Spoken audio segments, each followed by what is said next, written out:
call's already been going on for like 4 hours. Good.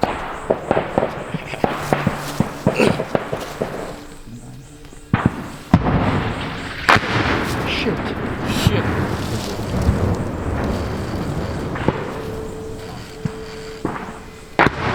Khóa con la đi mà. Khóa con la.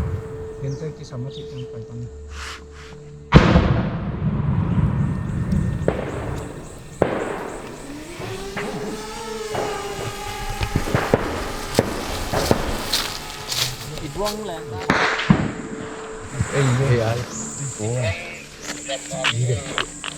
Trong jam ba mi ke.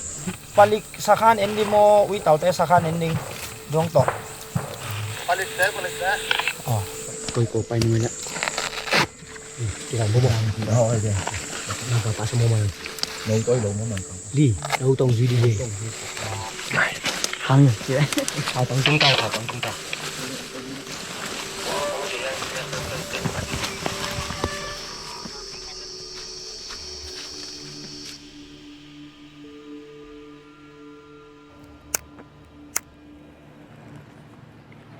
Last spring, I was in Iraq.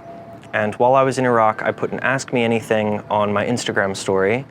And a spokesperson for a militia in Myanmar called People's Defense Force Zoland, or PDF-Zoland, wrote to me and said, would you be interested in coming to Myanmar to cover our revolution? And I said yes.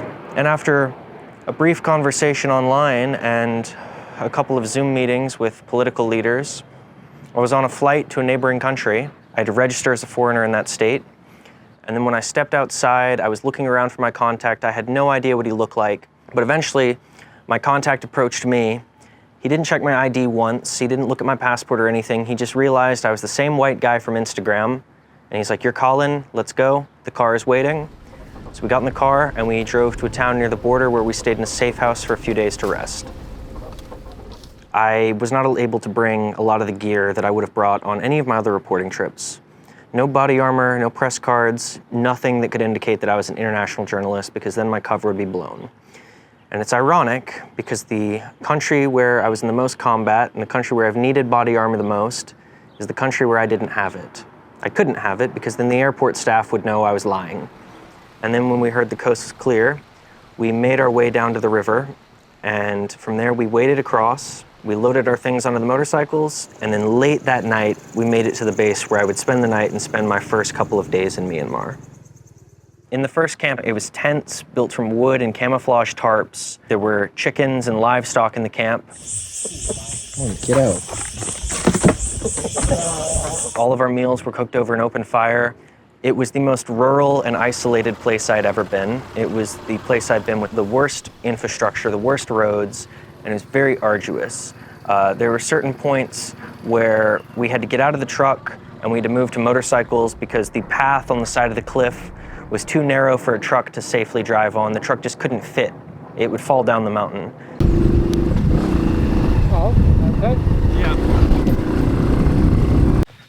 So while we were riding on this road, the foam cover on my microphone fell off. And we had to go back and find it. But now I am walking on this road by myself, separate from my guys, and I have shouted out for them several times. Let's hope there's no Tatmadaw in the area. Yeah, that'd be very bad. I'd have to run and hide in the jungle, and then I'd really be fucked. Yo! Oh, you see? I found it! Okay, good.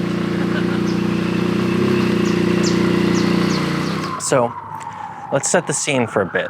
The regime in Myanmar has always held Burmese culture above all other cultures, and because of this, many of the ethnic groups in Myanmar have been waging insurgency for decades. That's why Myanmar is the longest running armed conflict that's existing right now today. The war has been going on for over 70 years at this point. For most of its history, Myanmar was ruled by a military dictatorship.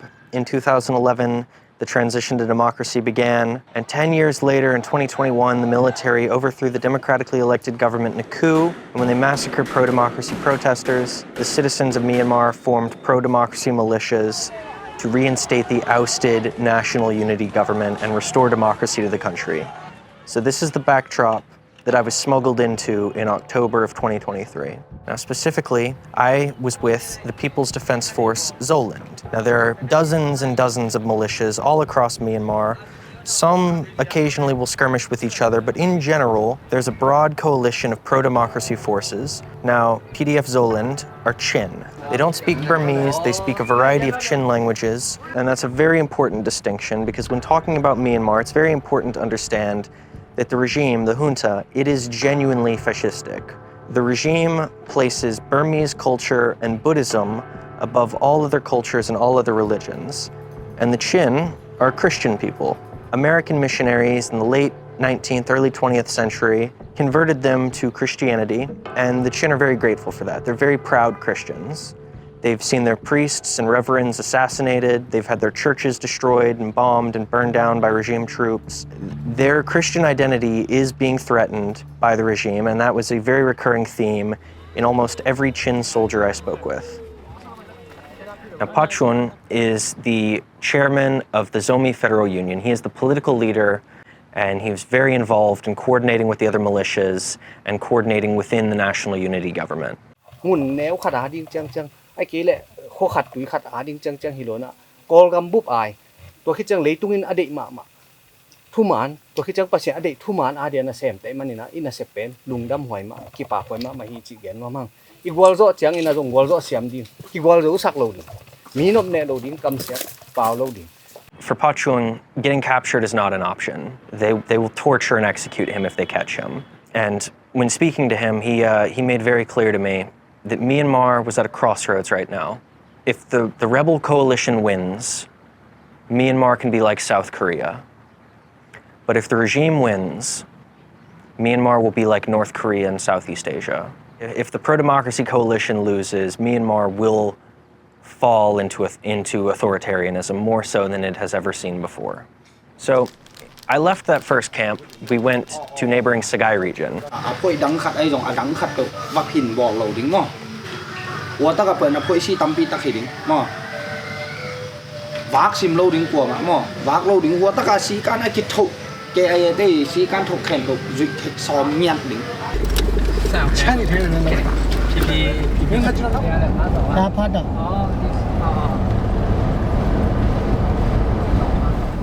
We visited several homes that were destroyed. We met civilians who lost everything. So we're in a makeshift IDP camp. It wasn't established by any international organization like USAID or UNICEF, but rather a bunch of IDPs came together and basically just established their own village. After several days of traveling, we made our way back to a base in Sagai. And at this base in Sagai, I saw Gidon again. And Gidon asked me if I wanted to go with him on a mission. And I was like, yeah, but what's the mission? And eventually I heard from that they had a gun that they built, a 50 caliber rifle that they wanted to test out. Not really a mission, but yeah, I'll go test the rifle with them.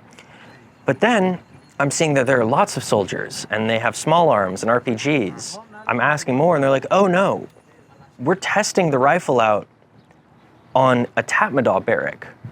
It was about 8 o'clock at night in Sagai region when we hiked out into no man's land, and we got within a few hundred meters of a regime base, and they let off a round from that bolt-action 50 caliber rifle.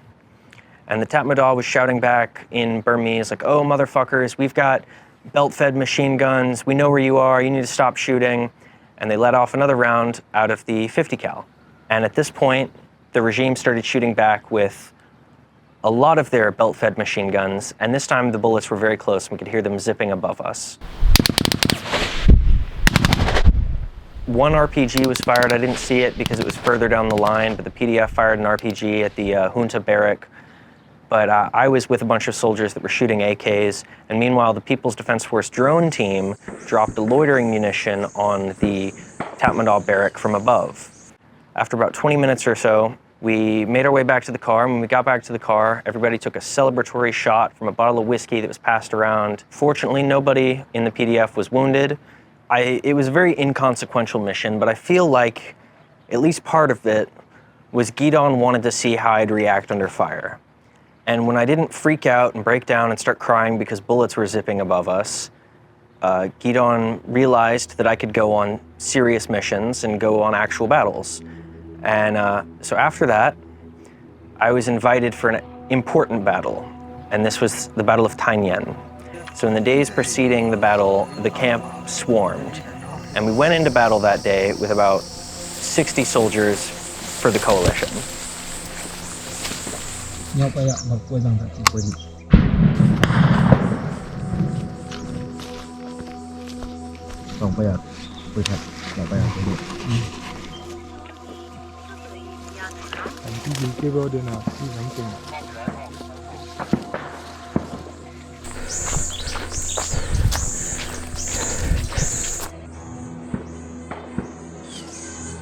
Oh shit.